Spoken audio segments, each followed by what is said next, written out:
week or 10 days seem like forever. So hopefully everybody's staying safe and healthy.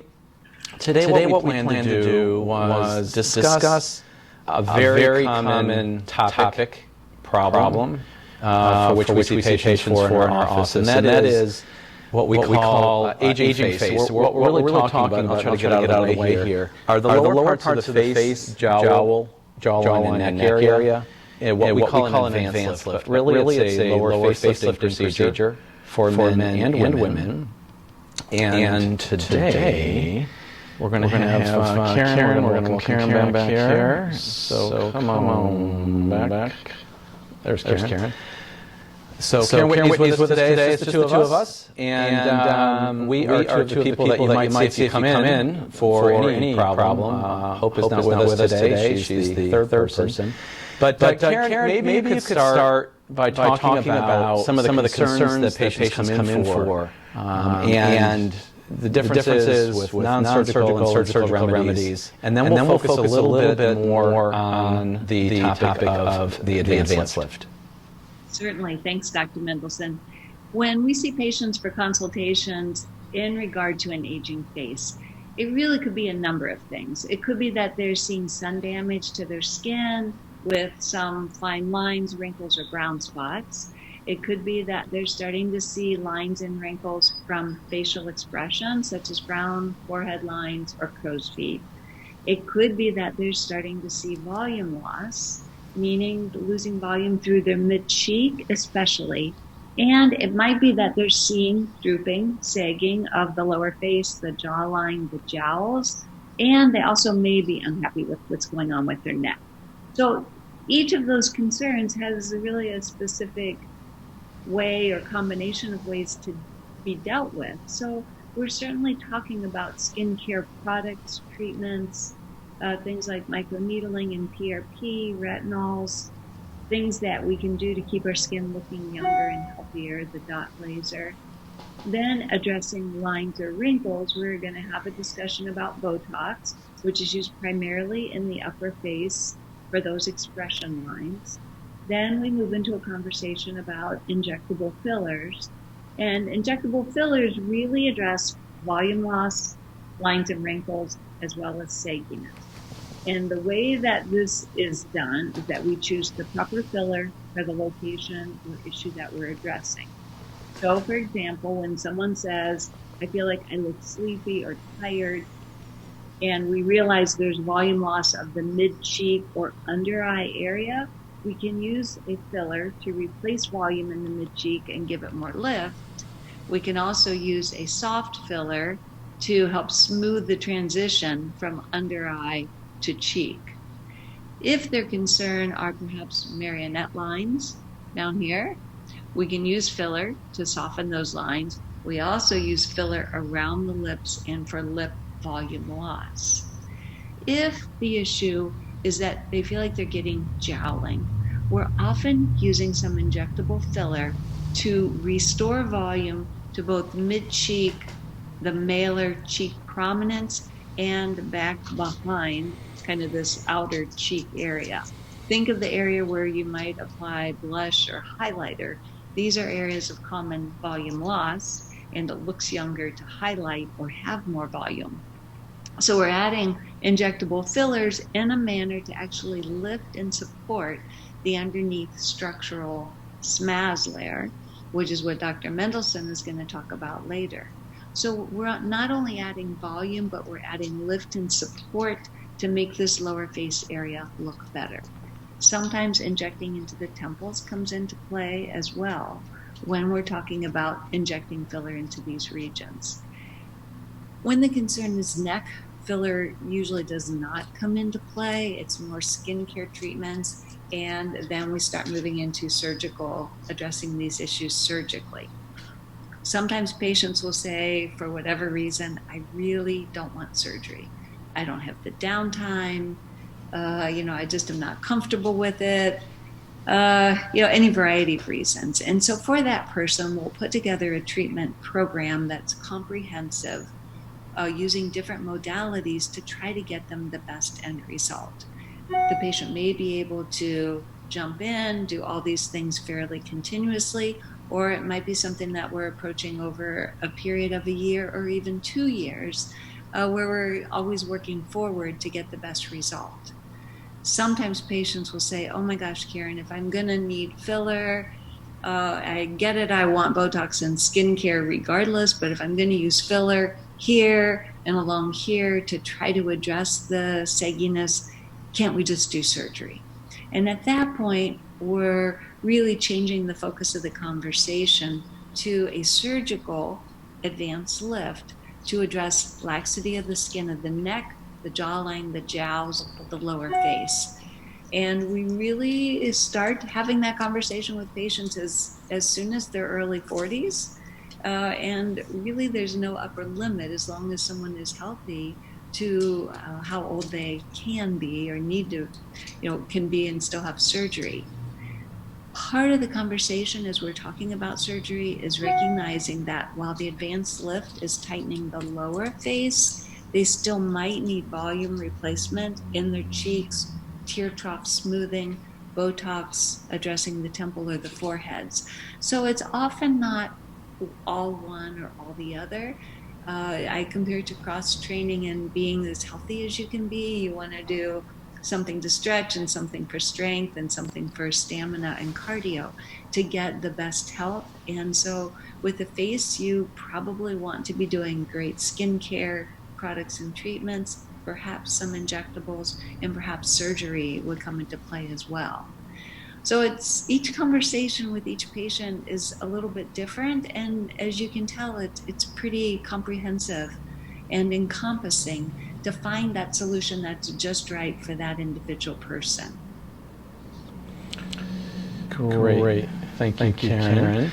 One of the things that patients are unclear of, and let me just share with you real quickly that a lot of the information that we're going to be talking about is in one of the books that we published here, and a complimentary copy if you want to jump onto our website, or feel free to email us at info@355faceface.com, and we'll be happy to forward it to you. But what I would like to start with is the basics. What is a facelift? And years ago when I first started, 20-something years ago, a facelift in the connotation meant anything or everything. So usually when we do seminars, I'll have people raise their hands, and I'll ask, do you think a facelift addresses the folds? And some people will shake their heads up and down, some people don't know. The jowl, maybe not. The neck, the jawline.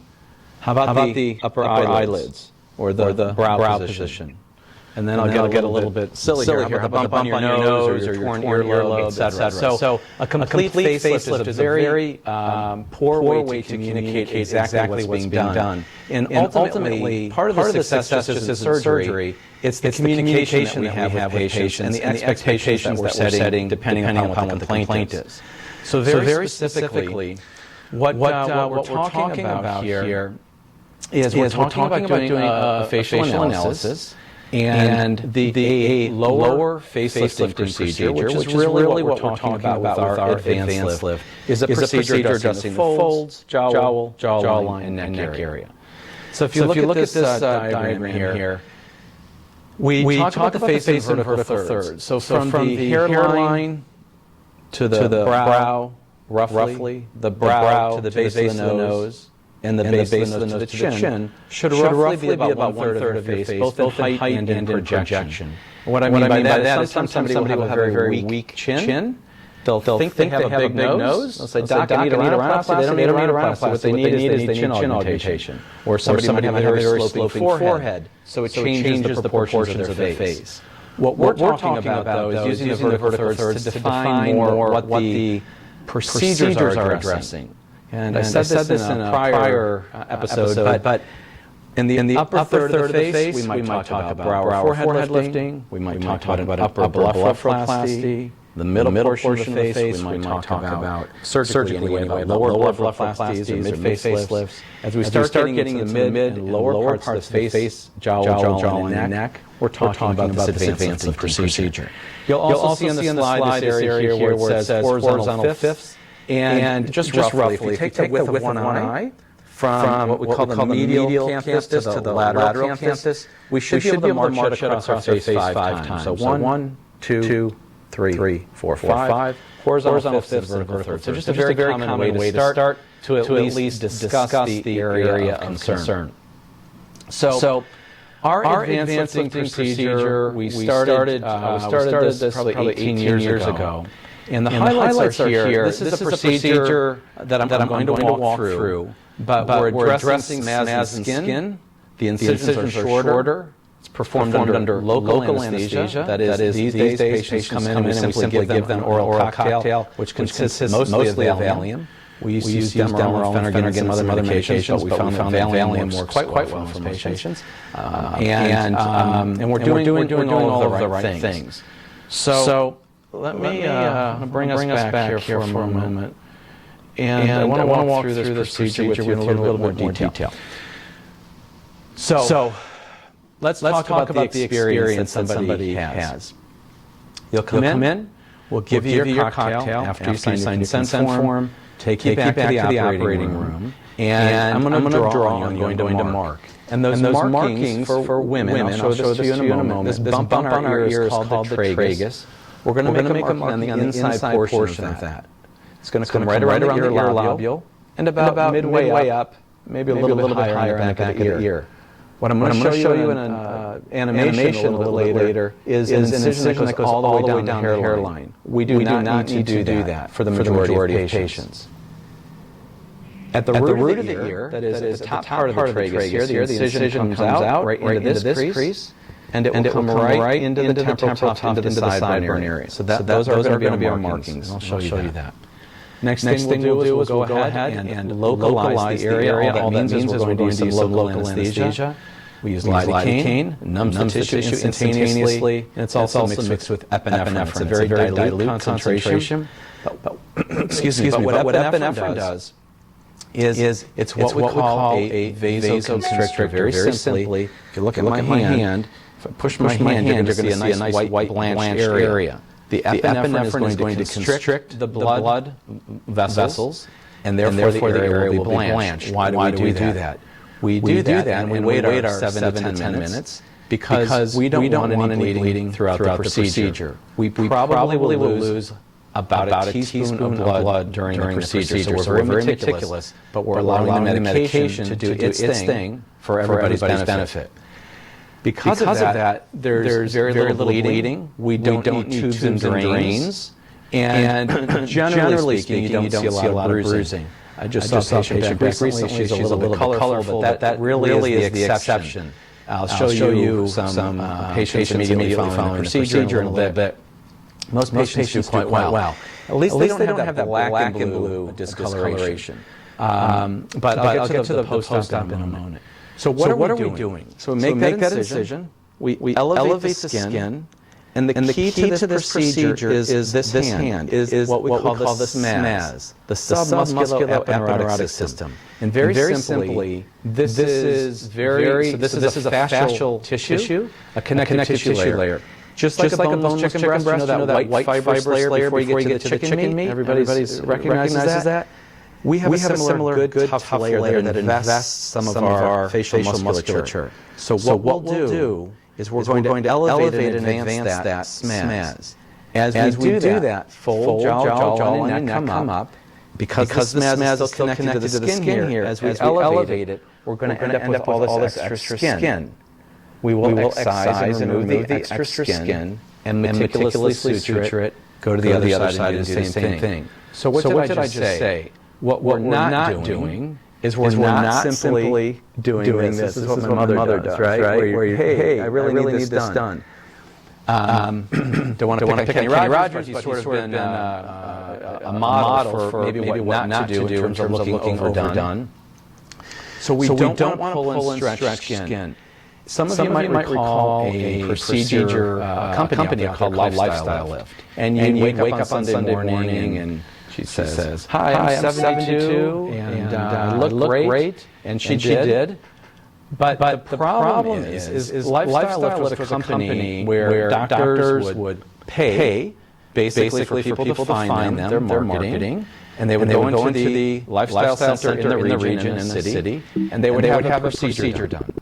There wasn't really any consistency in terms of the type of procedure that would be done. And the bottom line is what was happening a lot is either the SMAS wasn't being addressed well or at all, so that they were overcompensating by pulling the skin.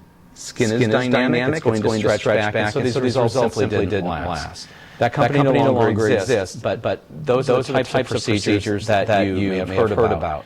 So specifically, we're focusing on the key anatomy to give you a natural look. In terms of duration, typically we give patients a range. It really matters. Someone comes in at 45, or someone comes in at 85 in terms of the loss of elasticity, their anatomy, their genetics. So we give a range of 7 to 12 years. It's quite a range. But it's permanent in some regard. We're fixing things. But the natural aging process will continue. So let's see. So what I'm going to do here is I'm going to bring Karen back here. And I'm going to also, sorry, I'm going to give this a try here. I'm going to show this behind me, an animation that we can walk through together, and both of us can walk through this with you a little bit. So I'm going to clear this. And you can see some of I'm going to get out of the way here. Okay, thank you. I guess I'm echoing, that's what I'm hearing. So maybe I'm not echoing now. So this is typical aging face. And Karen, maybe you can jump in as well if you desire. So we talk about loss of elasticity with regards to our skin. And we talk a lot about volume loss as well. And so the aging process, we start to see the tissue descend, and you can see by that arrow there, we also lose volume. And sometimes the jowling that we see here doesn't need to be liposuctioned. It needs to be repositioned into the area where the volume used to be. And that will give us a more youthful face. So the drawing that you saw there is a traditional long incision facelift, and most commonly we don't need to use this incision. What we do is, you can see there, we're just going to mark behind the tragus, up to the root of the ear, right into the temporal tuft, and it just ends there. It's going to come right around the ear lobule, right on the back, and then we'll simply dissect. We're going to create an anterior flap, or basically we're going to separate the skin from that SMAS. We're going to identify the SMAS. That looks like it's mirrored backwards. and then we'll use a series of sutures, absorbable sutures, to help support that SMAS. And that will address the lower parts of the face. This procedure typically takes about an hour and 15 minutes. The other thing that we do is we'll address the neck bands. And so in our bands, we have the edges of these muscles, and we call it banding. And so we might make a little incision underneath the chin to find the edges to perform what's called a platysmoplasty. And all that means is we're tightening that platysma to eradicate the banding. We don't always need to do this, but we commonly do. So what you're seeing here then is that the tissue is, the extra skin then is being excised. And here Julie is at the end of our procedure, tape over that little incision in her chin. She doesn't have a lot of bruising at this stage. And then we go ahead and we'll put a dressing over that area, and that will stay on overnight. The first night it feels a little bit tight, it's a little bit uncomfortable. Generally it's not defined as pain. We do give you half a pain pill if you need it. Usually Tylenol will suffice. And I'm going to show you in a moment here what Julie looks like coming back the next day. You'll come back in, the dressing is removed, and which feels a lot better, but you will look a little bit like a chipmunk. Generally, there's not a great deal of bruising and swelling. And so here's Julie. We just took her dressing off, and you can see how wide her cheeks look, but otherwise, she's looking pretty good. You can wash your hair, you can do some activities, and you get a sense for what this procedure does. About a week later then, 6-7 days later, we'll have you come back in, and we'll remove those sutures. That's a fairly simple thing to do, and that's the gist. So, Karen, would you like to talk a little bit? Maybe you could mention a little bit about, I don't know, your personal experience with this, with regards to Jerry, maybe?